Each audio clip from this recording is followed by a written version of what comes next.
Thank you very much. Welcome, everybody. I'd like to welcome members and officers to this Cabinet meeting and also welcome anybody watching online. Before the meeting starts, I'd like to invite the committee member and scrutiny officer to take attendance of officers attending virtually and to explain how proceedings will work. Good evening. Can I confirm the following officers joining remotely can hear us and that we can hear them? Sarah Kingsley. Good evening, I'm present. Thank you. Louise Randall. Good evening. Thank you. Are there any other officers in attendance remotely tonight that I haven't called out? Speaking. If a member wishes to speak, they should raise their hand and the chair will invite you to speak at the relevant time. There are microphones around the room to ensure the sound is picked up for the YouTube stream. Voting. When requested to vote, voting will take place by raising your hand and the outcome of the result will be announced by the committee clerk. Where a recorded vote is required, this is done individually, member by member and recorded manually, which will then be included within the minutes. Are there any questions? We'll now hand back to the chair. Thank you very much. Apologies for absence. I have received apologies from Councillor Tamsin Thomas and there are no further apologies from executive members this evening. Minutes of 19th of March 2024. For the purpose of clarification, the minutes of the previous meeting could be moved and seconded by members who were not present at the meeting, although it is preferable that those who were not present should abstain from voting and commenting on the motion. There are two members here tonight that were in attendance at the last Cabinet meeting, Councillors Ian Albert and Amy Allen. I propose that we take as read and approve as a true record the minutes of the meeting held on the 19th of March 2024. Can I have a seconder, please? Councillor Allen, thank you. And can we, are there any comments? No. In that case, can we go to the vote, please? Can members please indicate by raising their hand to vote for this recommendation?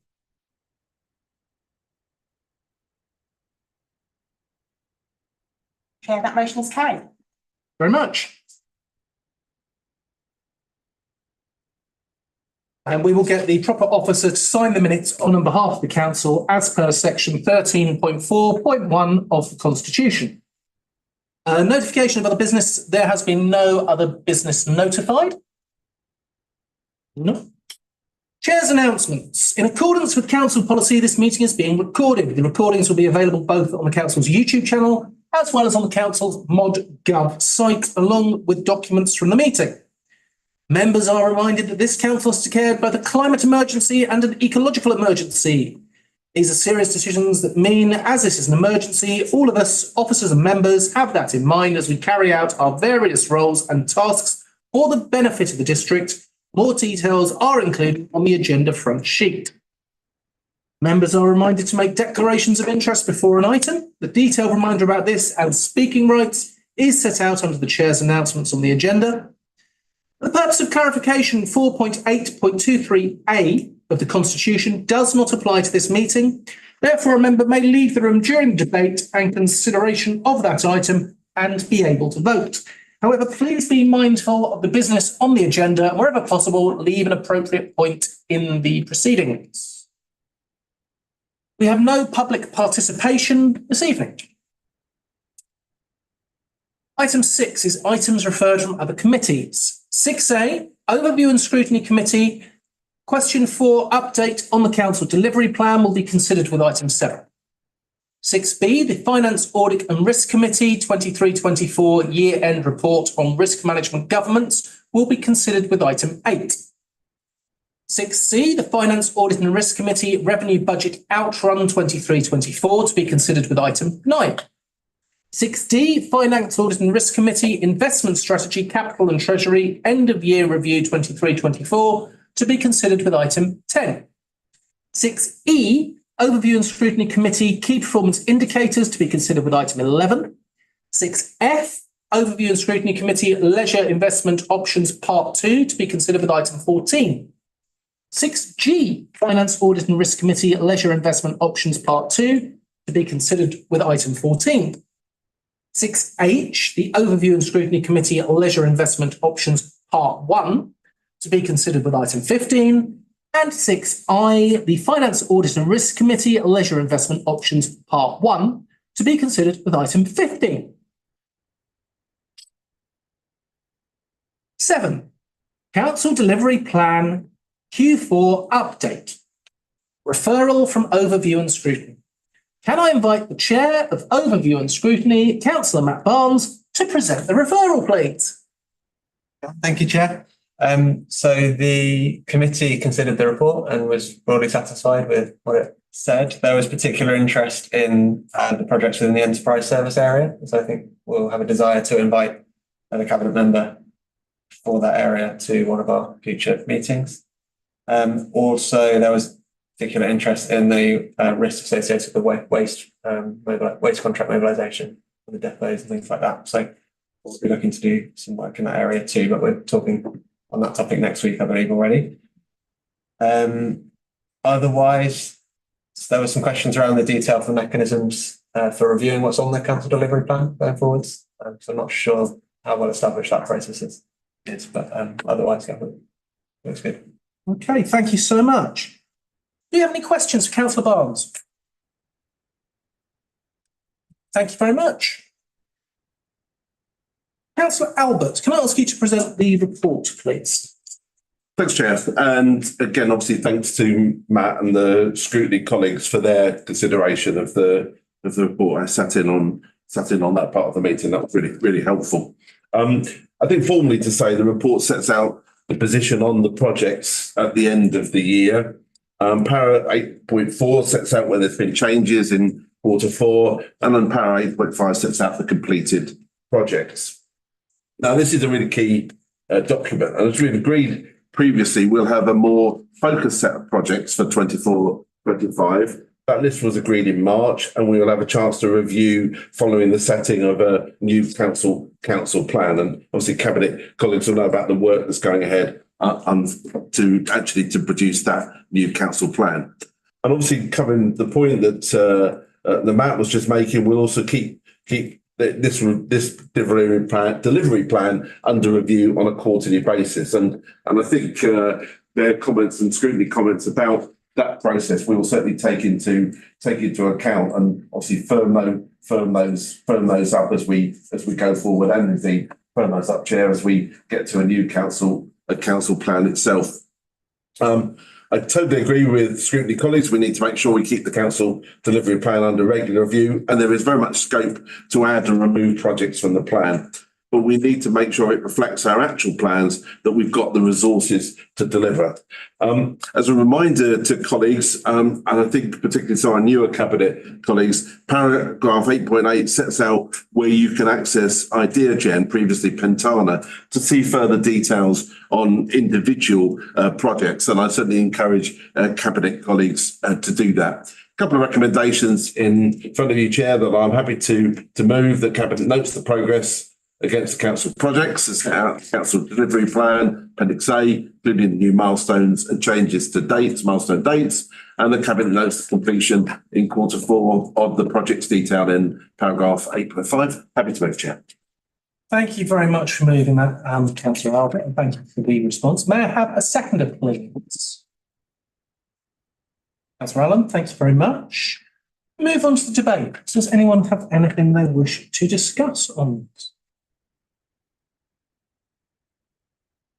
I'd like to say thank you both for your comments, and thank you so much for bringing this through. Could I one thing, Chair, with yes, your indulgence? I wasn't intending tonight to go through any sort of particular individual items. Obviously, colleagues have that, and indeed, obviously, want to do any further deeper dives on this in the future. We can certainly pick that up, and I know that's something scrutiny, no doubt, be doing as well. But yeah, thank you for that, Chair.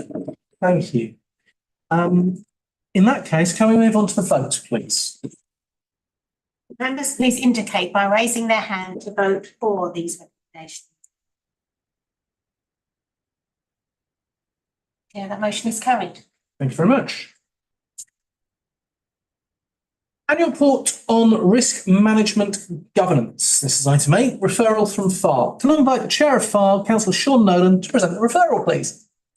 Thank you, Chair. It's probably worth saying at this point that as of this last time we held FAR, I was the only continuing member, so there was a slight risk that there would be, I suppose, a lesser level of performance and comment. Luckily, we have a number of members whose background is in risk management and other areas like that, so that did help along with a few of these items. I think in terms of this particular report, there was a number of questions raised on specific items. The Baldock fire being one of the items on there, understanding elements around that risk and exactly what it represented to the council was one of those.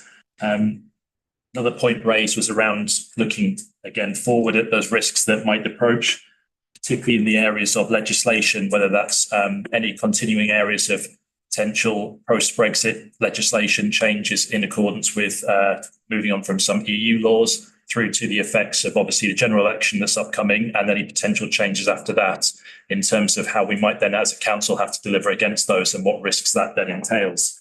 I think overall, a lot of the rest of the discussions were around understanding the scoring system, understanding how the risks were kept. And I think we're hopeful that by the next time the report comes through again, I think for the mid-year review, committee members will have had the chance to look through the risk management system, understand some of the background, and therefore have a bit more of a grounding in those areas. But other than that, nothing else to add. Thank you very much, Councillor Nolan. I'm very happy with the new FAR team. You've got some brilliant councillors involved there with some really good knowledge. So I think that will continue well. Councillor Albert, can I ask you to present your report? Yes, thanks. Thanks, Chair. And again, obviously, thanks to Sean and the FAR team, and obviously previous colleagues that were on the committee in the previous civic year. Risk management is a really vital part of the work we do as a council, and it makes sure that we actually do monitor the challenges, the things that are coming up in an appropriate way, and help to protect public money and taxpayers' money and so on. Just to formally say, the report sets out the various aspects of work on risk management over the year to give assurance to the Finance Committee, us and the Council that it is operating effectively. As well as covering our key risks and the review of those risks, it also covers a range of linked topics such as insurance, health and safety and business continuity. And I certainly draw Cabinet colleagues' attention to those points. 8.2.5 sets out our key corporate risks, but also it's worth pointing out to 8.2.6, which actually also details the service level risks which sit below our corporate risks, and it's worth again obviously Cabinet colleagues taking a look and keeping those things in mind as well. Again, as I say, thanks to FAR for their consideration of the item. I support I think the recommendation and the discussion we had at the meeting. The future reports will show more detail about target risk scores and changes in risk scores for the corporate risk. And this will be easier when we have fewer projects and will allow us to have a better focus.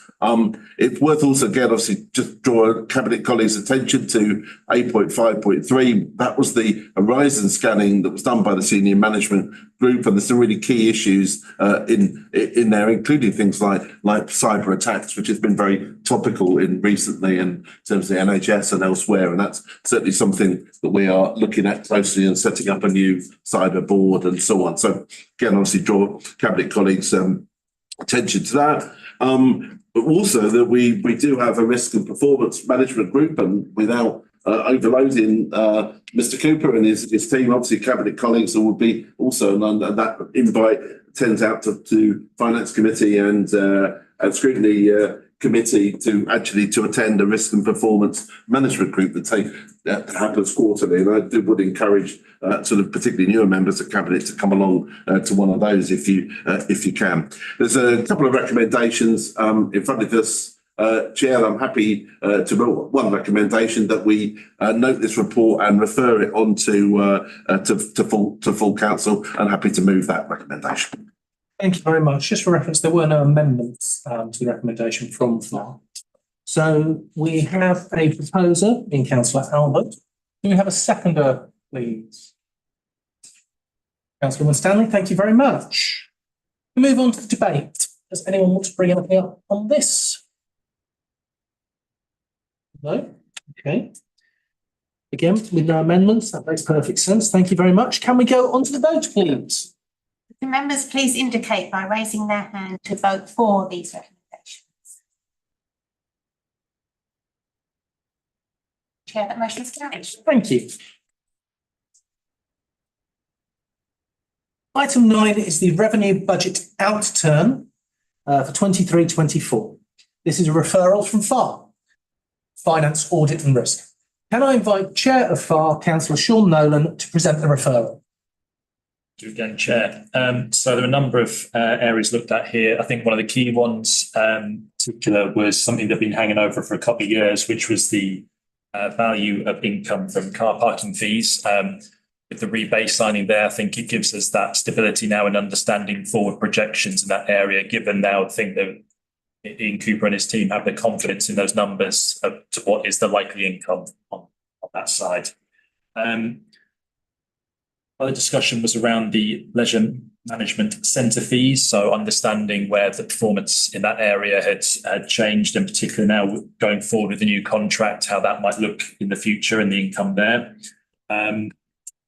Planning fees as well came up as understanding the difference that was showing up on that side, and because of the nature of planning with the variances expected from different size developments, how that would rise and fall potentially, but hopefully with the right amount being brought in across the year.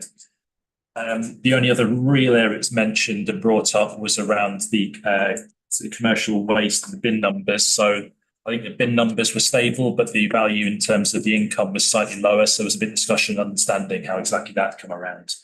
But other than that, it was recommended by the council, by the cabinet, by committee to come to cabinet unamended.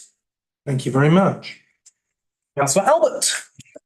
Cheers, thanks, Chair. I'm happy to move this report, and I think particularly at the start of the civic year, I think it's really important. I think to thank Ian Cooper and his finance team. I mean, it's without them we wouldn't be in the position that we are in. The strength of their work enables us to actually to provide the right assurance to this committee, to full council, and to residents. And I think it's really their service to us is absolutely invaluable. Each quarter we review our budgets to come up with a revised estimate of spend in the year. The revised forecast becomes the new budget for the next quarter. This is the year-end position, so it's been preceded by updates in the previous 3 quarters. Table 3 explains the significant changes in the last quarter, and there are a number of requests to carry forward budget for planned work that are not being completed by the end of the financial year. Table 4 sets out significant variances, including the significant extra work needed from our external auditors to meet new regulatory and compliance standards. Now, to give overall context, Appendix A provides the summary detail of variances over the whole year. This demonstrates the most significant element is that we have had higher than expected returns on our cash investments due to the higher interest rate. This feeds into the increased year-end general fund balance detailed in Table 7. But I think it's right to point out that our cash balances and interest rates will drop, so this is not a continuing source of income. I'd also particularly like to thank FAR for their consideration of this item and their discussion about the analysis of our key sources of income, which are detailed in tables 5 and 6, and they obviously looked at our various risks and challenges.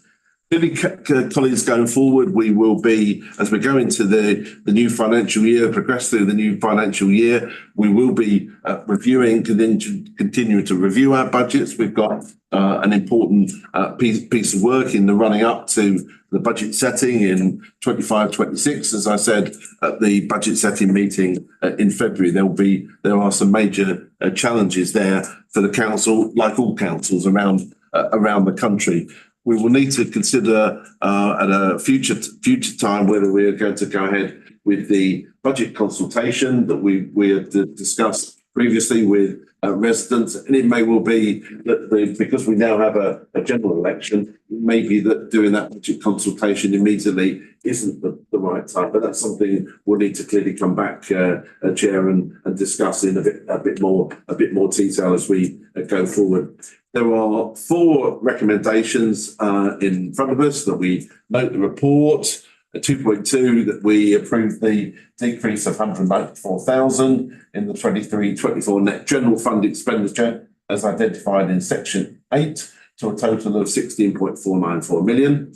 The Cabinet approves the adjustments to the 24-25 general fund budget as identified in table 4 and paragraph 8.3. That's a total 634,000 increase in net expenditure.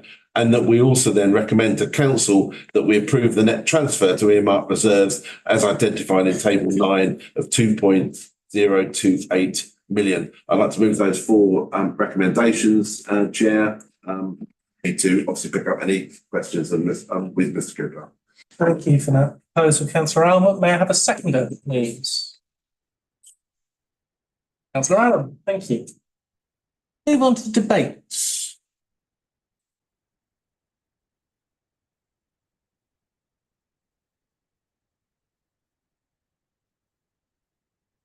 No, okay. Again, we no amendments to the recommendations from PAR. That does make sense.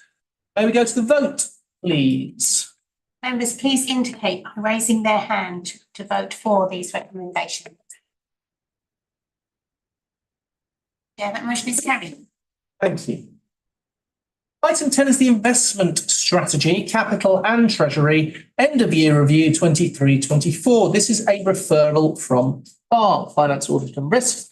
And I invite Chair of FAR, Councillor Sean Nolan, to present the referral.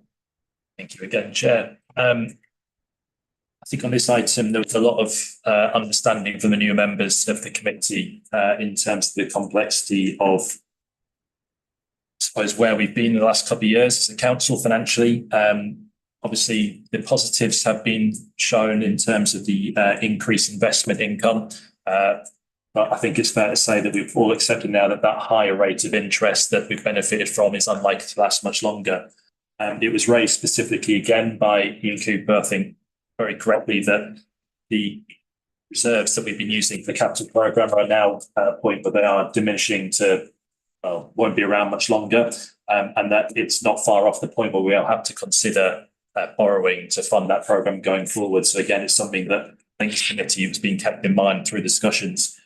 The one particular point that did ask around was the new Lloyd's Call account, which the council now has the ability to make use of, which I think we did discuss a bit around the potential risks around using, but given the fact that I think Ian and the team are very happy about the fact that it is another account that can be used with a high interest rate for saving money in, that it was a good idea to make use of it and see how that could support our finances going forward. But I think other than that, again, the recommendations were unamended. So nothing else to add on that one.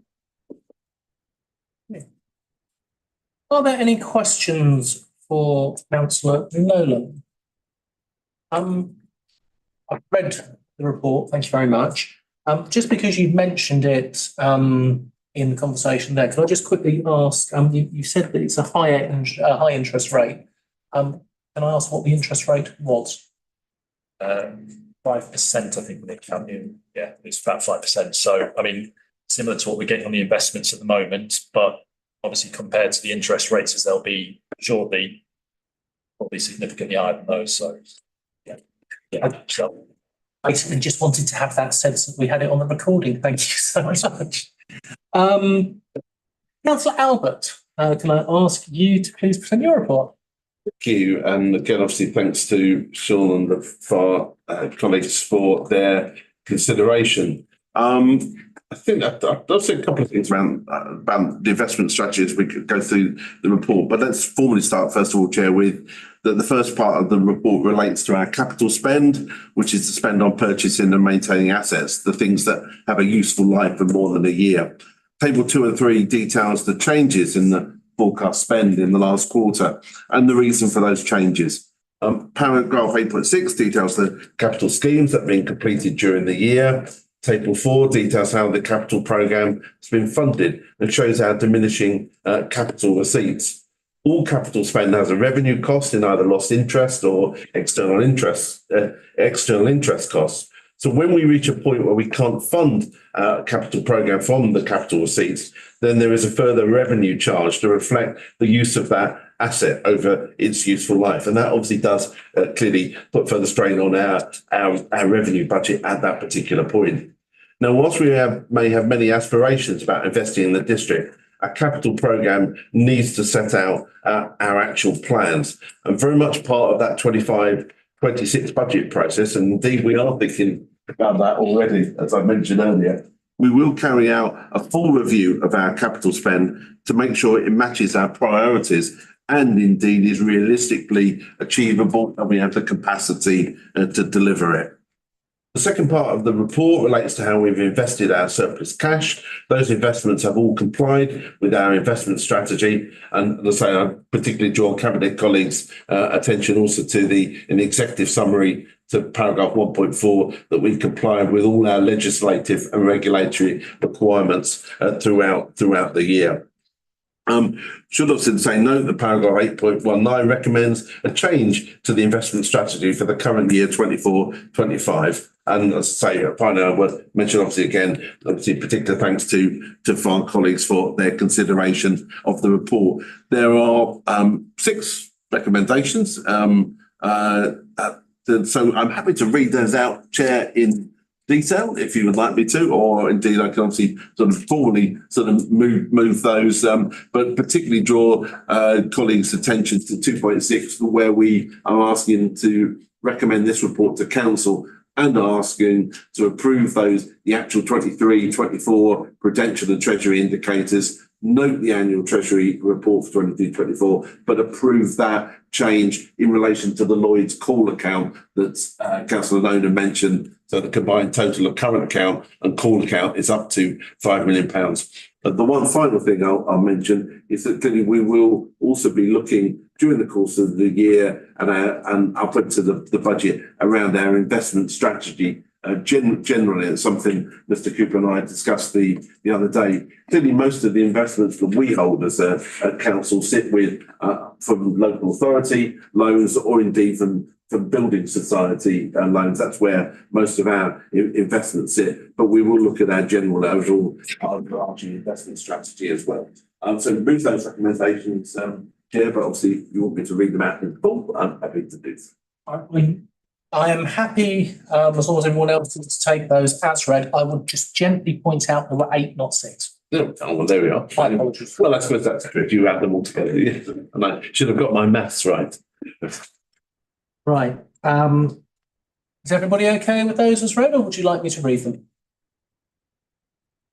Yeah.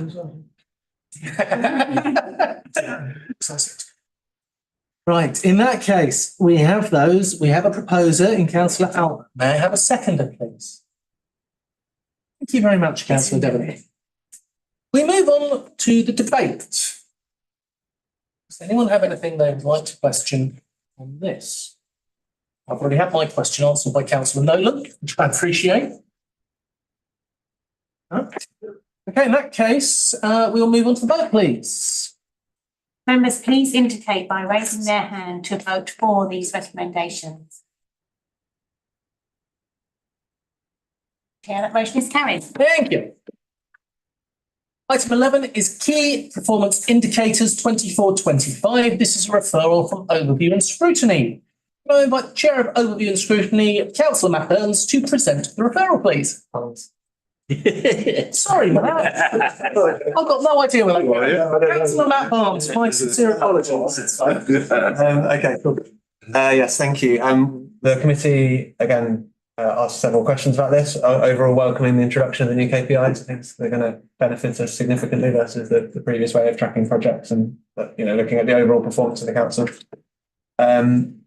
We approved the recommendations, but we did add 2 further recommendations as well. to the original report. This first of those was to also consider the inclusion of KPIs for staff satisfaction and on key supplier contract performance. And the reason for the latter is how most residents interact with the council is through those key suppliers, so the leisure provider and the waste contract. There is some mention of those within the KPIs as they are, but some more indicators around customer satisfaction or additional indicators on those would be useful. And we also felt that it was important that these KPIs and the performance of the council is made more visible to all councillors. So are asking for the inclusion of these within the members information service at the same time as it comes to cabinet. Okay. 2.3, I think, was a very, very good suggestion. Do we have any questions for Councillor Farms? No. Okay. Councillor Albert. Just thanks, Chair. And perhaps if I can start off just really with that last point. I mean, we've obviously thank Scrutiny colleagues for their comments, and indeed there was very useful suggestions there, which we will look at how we can incorporate. So happy to accept those additional points from Scrutiny colleagues, and indeed obviously to publish the quarterly updates to all members in the MIS. I think that's really important as well, to actually make sure we've got a real visibility and transparency to that. It's no point having key performance indicators if they are either neither show or particularly key to anybody or stuck somewhere on a website or in an internal document within the council. So absolutely, we need to do that, and I think that's really is something. I think hopefully that the administration will really take forward as we go along in actually being as transparent as possible about these things, even those things that may be one of the more difficult for us. Because not always things will go perfectly well, but we need to be able to be visible and transparent about that. As I say, the purpose of this report, Chair, is really to make sure we have that information we need of us and Scrutiny, insight into how the council's performing, and the principles are set out in paragraph 8.2 and the detailed proposals set out in 8.3. I think it's certainly something that I hope that with this committee will fully agree and support. And obviously then we have the opportunities to look at it and obviously receive further recommendations from Scrutiny on how we are performing against those key performance indicators. So happy to move, Chair, those recommendations, and hope the cabinet colleagues will fully endorse them. Okay, we have a proposer. May I have a seconder, please? Second. Thank you very much, Councillor Bryan. Move on to the debate. I just want to say, as I mentioned, I think this is a really, really good thing, a really positive thing. Thank you very much to all members of Overview and Scrutiny for this. We really do appreciate it. It's the exact reason that we have Overview and Scrutiny, and keeping it visible is exactly what we need. So thank you very much. Anybody else have anything they want to say on this? Okay, to the vote. Can members please indicate by raising their hand to vote for these recommendations? Chair, that motion is carried. Thank you very much. We now move on to item 12, which is the exclusion of press and public. I propose that under section 100A of the Local Government Act 1972, the press and public be excluded from the meeting on the grounds the following report will involve the likely disclosure of exempt information as defined in paragraph 3 of part 1 of schedule 12A of the said act as amended. Can I have a seconder, please? Councillor Debenham, thank you very much. May we go to the vote, please? Can members please indicate by raising their hand to vote for this recommendation? Chair, that motion is carried. Just going to wait for confirmation from IT. The meeting has moved into a private session before we continue.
Thank you very much and welcome back. Item 15 is the Leisure Investment Options Part 1. This is a referral from Overview and Scrutiny. May I invite the Chair of Overview and Scrutiny, Councillor Matt Barnes, to present the referral. Thank you, Chair. So I'll take some of the recommendations separately. So on 2.1, 2.2 around the termination. And on 2.4, the increase of capital expenditure, and 2.6, the revenue expenditure for the termination. Let's talk to those first. We explored extensively the terms of the grant and whether there's any flexibility in that, also the terms of the Centrica deal. The grant, as it turns out, must, or as was presented, it must be used. It must be front loaded as well. It must be used by March 2026, I think. So it's a relatively short time window in which we can act on that. There is a very prohibitive penalty clause in the Centrica contract as well, which we can work through. We were satisfied that it was not realistic to have discovered the changes that are needed earlier on, because it would have meant speculative spend prior to the being made. So that was explored as well. And obviously, with no guarantee of future funding, we have resolved that it's best to go ahead with this as presented, despite the financial concerns because of the imperative around net zero and the need to meet that and the restrictions that we talked about. We also discussed efforts to minimise the disruption to residents during that period, and obviously Screen's going to be very keen to ensure that that's delivered on as well. From 2.5, the gym extension, nobody spoke against this at all, so we should definitely go ahead with full support of Scrutiny. We also learned that there was a Section 106 funding assigned to that part of the project, although I couldn't see that reference in the report, so we're keen to see that that's followed up on at the appropriate time as well. And then on the learner pool, which is the area where we did vary from the initial report for some of the reasons we've talked about in part 2, we have put forward some revised wording, which I believe Councillor Albert's going to talk through anyway, so I won't go into that and I won't kind of read that out now. But the reason for that is the committee basically recognised that the business case currently is unfavourable on a purely financial basis, based on the information provided, but it wasn't convinced that removing the capital from the capital programme is the right way forward at this time. The main reasons for that outlined were the significant opportunity for community benefit and to widen and broaden participation. We know that lessons are oversubscribed in Royston. We know that opportunities for swimming are disappearing. There is the opportunities around SEND provision and family time at this facility as well. And the council recently passed a motion on health opportunities too, which we should be mindful of. There's also significant uncertainty around the financials too. So as we know, the uncertainty continues around Melbourne Sports Centre. We've heard about the potential drop in interest rates in future, and macro effects there, which may make this more favourable in future. But perhaps most compelling, we learned that there hadn't been any significant efforts to explore external funding sources, which might be able to reduce the council's capital requirement. So given that and the significance of removing it from the budget being that it becomes more of an aspiration rather than something that we assume will happen, we weren't in a position to agree to that at this point. So that's why we put forward and supported on a cross-party basis the fact that we should not remove this from the budget line at this time, and we should continue to explore means to find alternative sources of funding that might make it more favourable. Thank you very much. Does anyone have any questions for Councillor Barnes? Yes, Councillor Ashley. You mentioned there being possible Section 106 money available for supporting the funding of the Royston Leisure Centre. Do you have any idea how much? I do not know. It was mentioned by one of the officers in the meeting, or possibly in the supplementary documents, but I don't have the details. Don't quote me on this, but I believe that there is currently no funding available. And so it would be a question of looking at any future developments in Royston and the surrounding immediate surrounding area, i.e. the catchment area for Royston Leisure Centre, and seeing whether there could be any contributions from those. So that would be a long-term issue and potentially would need quite sizable development to get the sorts of contributions we need. Thank you. And my understanding from the documents was that there was some assigned to the gym extension, but not to the learner pool. Oh, sorry, yeah, that's the Yeah. one I meant, was Yeah, the gym sorry. extension. Yeah, so there's nothing assigned for the learner pool that would need different new contributions, but. Thank you very much. Would you be able to come back to councillor Hinchliffe with the amounts for the gym? In the, It's capital programme. You give me 5 minutes to find it. fantastic, as ever, thank you very much. Wonderful, in that case, thank you very much, Matt, really appreciate that. We will move on, so If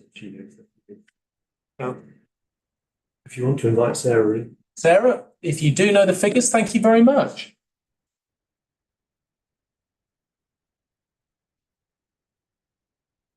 Apologies. I thought it was on our sheet, but it's not. But it's about £170,000 for the gym extension, roughly £170,000. But I can get you the exact figure shortly. Thank you so much, very much appreciated. So the amended recommendations are 2.3, an additional recommendation 2.4 added by overview and scrutiny as follows. 2.3, the Cabinet does not approve the business case for Royston Leisure Centre Learner Pool at this time due to matters identified in the Part 2 report. And 2.4, that the project board keep business case under review and meaningful and legitimate work to explore all funding options is undertaken for Royston Learner Pool, which I'm sure we'll read a lot better when we move further down to your parts in a moment. The referral from FAR on this. Can I invite the Chair of Finance, Audit and Risk, Councillor Sean Nolan, to present the referral? Chair, I think a lot of the discussion that we undertook as a committee did touch on the areas that's already been raised by overview and scrutiny. I think obviously the investigation of whether or not there was a way round the extra charge for getting out of the Centrica contract. I believe it was raised by officers that those avenues had been explored already, particularly the idea of trying to, I think there was an idea of making the purchase of the boilers making the purchase of the new equipment from Centrica to try and somehow run that down. But again, officers had made that clear that that had been explored already and wasn't going to lead to any major savings. Clearly, the fee that had been quoted in terms of the contract cancellation was raised as a key risk. I think the fact that the overall scheme, will not make that money back straight away, and the fact that obviously the financial elements are in some ways secondary to the fulfilment of the green objectives was raised as part of the financial considerations as we went through the papers. Overall, though, again, probably similar to the Overview and Scrutiny Committee's look at everything, the fact that this money is available now, that the council has a decision to make now as to whether or not it is spent. If it's not spent, it goes away and the opportunity is lost, was really the key consideration. So in the end, the discussion really came down to, I suppose, the acceptance that the fact that the cancellation fee, although would be a hit, clearly probably wasn't enough on balance to stop the overall programme going ahead, and therefore there wasn't considered to be any reason to deny that, although there was a fair bit of discussion and questioning around that point. Other than that, again, nothing else that came up really disagreed with that. The other elements of the recommendations, so yeah, that really was the heart of the debate that was undertaken. Great. Thank you very much for that. Do we have any questions for Councillor Nolan? No. There were no amendments to Part 1 recommendations from FAR. Can I ask Councillor Mick Debenham to present the report? Certainly. Thank you very much. I think it's a good idea to put on record background to all of this.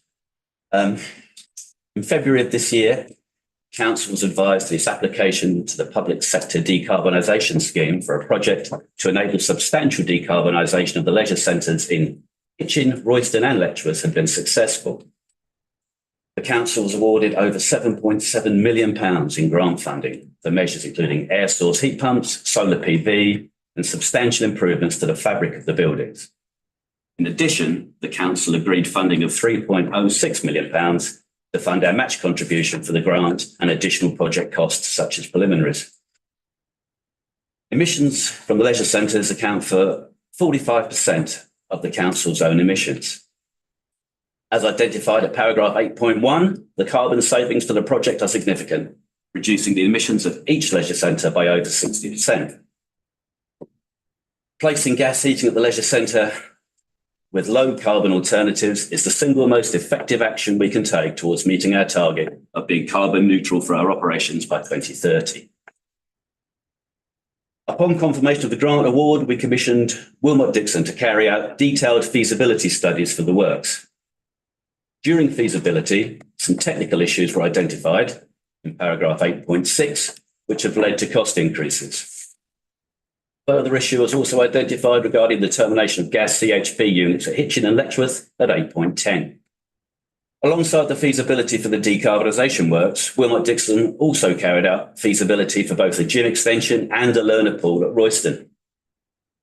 There have been cost increases for these projects as well.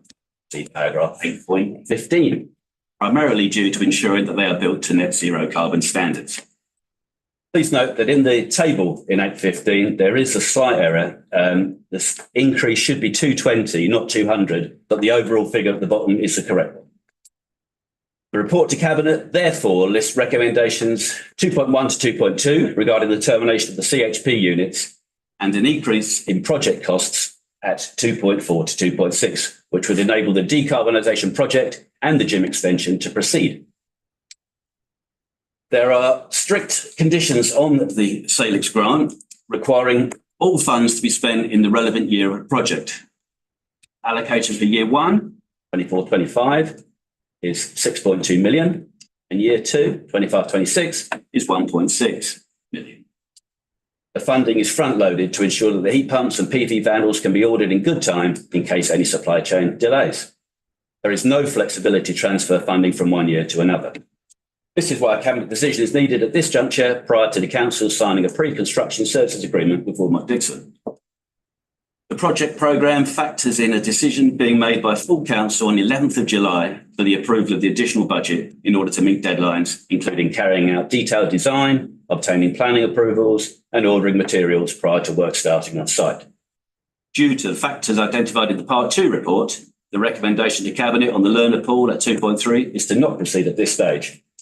And I would propose an amendment at 2.4 in line with the Overview and Scrutiny Committee that reads that Project Board will review the business case for the Royston Learner Pool after further work has taken place to explore any other funding options that are realistically available. That review will then feed into the planned review of the Council's capital programme as part of the 2025-26 budget setting process. Thank you very much. Thank you. Do we have any questions?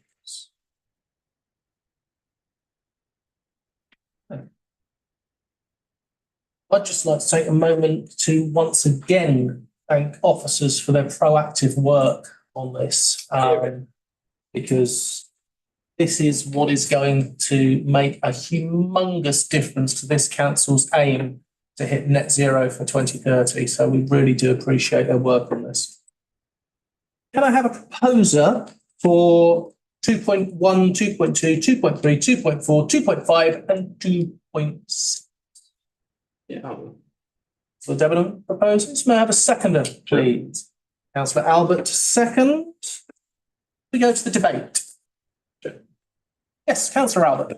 Just to clarify, obviously what we are seconding is that revised 2.4. Of course. Just to be clear. And I think just to touch on that point initially, as I mentioned earlier on in relation to the investment strategy, that we are intended to carry out that full review of the council's capital programme, and that clearly this will form, very much part of that. I mean, aspirationally, there is no question we would like to do a Royston Learner Pool. It's absolutely, and for all the reasons I think that the Councillor Barnes said earlier on, in terms of the potential increased demand and so on, and of course the importance of that this council has always taken, and the previously the joint administration, of making sure that we are able to teach our children to swim, and actually that active participation in swimming is a really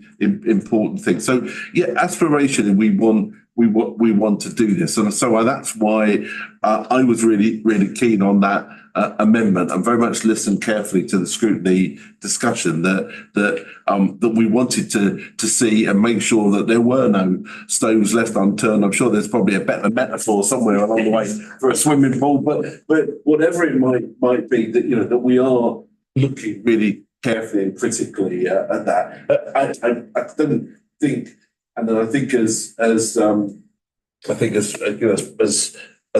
other colleagues have said, perhaps earlier in the discussions around this, that doesn't mean it will be easy to find a funding options. Let's be very clear about that. But it could be that other factors may help with that. It won't necessarily be easy. It also that in an ideal world you try and do all of these things at the same time, and clearly that may not now be possible if obviously we're having to continue to look for those sources of further funding. But no, so I think in terms of that, I hope colleagues here will accept that, and I think that there's our aspiration, and obviously what the work we'll need to do it. If I can turn just, Chair, obviously to the substantive points. I mean, let's be clear. We would rather not be in the situation that we have, where we're obviously, particularly in relation to the Centrica contract, it's less than ideal, and therefore that isn't something, and that's why that recommendation there about our profound disappointment. I'm sure there's probably a less polite word that we might want to use, but is part of that. But that's it. There's no question, as you said, Chair, that this is going to be a huge contribution to our achieving our net zero goals, and recognising the climate emergency that we declared as a district a few years ago, and this project will be really an important part of that aim and aspiration going forward. And so that's why, whilst I think this is challenging, whilst I think obviously it is an additional extra expense, I certainly endorse the recommendations here as amended. Can I say one final thing, Chair? Is that I think one of the things that is in there that hasn't is in the paper is the importance actually also of bringing on board some further external expertise, a quantity surveyor, as part of this process, which may well itself help to drive down the cost of the project and also keeping things on track. And that will be a really important thing that we do in actually recruiting that person to the team to help us manage this really important project, but really challenging project going forward across our 3 leisure centres. So very much endorse the Councillor Debenham's recommendations, and indeed, obviously, of course, to endorse all the work that our officers have done actually to get us to this point. Excellent. Anybody else? Yes, Anthony. Just to be really clear on the recommendations, because there's a few different ones knocking around. It's the original 2.1 and 2.2 in the report. It's 2.3 as amended by scrutiny. It's 2.4, new 2.4 as tabled by Councillor Debenham tonight. And then in the original report, 2.4, 2.5 and 2.6 then become 2.5, 2.6, 2.7. Yeah. So just to be clear what everyone will be asked to vote on shortly. I appreciate you reiterating that. Yeah. As we've had that explained, may we then go on to vote on it, please? Can members please indicate by raising their hand to vote for these recommendations? Yeah, that motion is carried. Thank you very much. In that case, I will bring this meeting to a close. May I thank Councillors Albert and Debenham on their reports and Councillor Nolan and Barnes on their referrals. I close the meeting. Our next meeting is on the 9th of July. Thanks very much.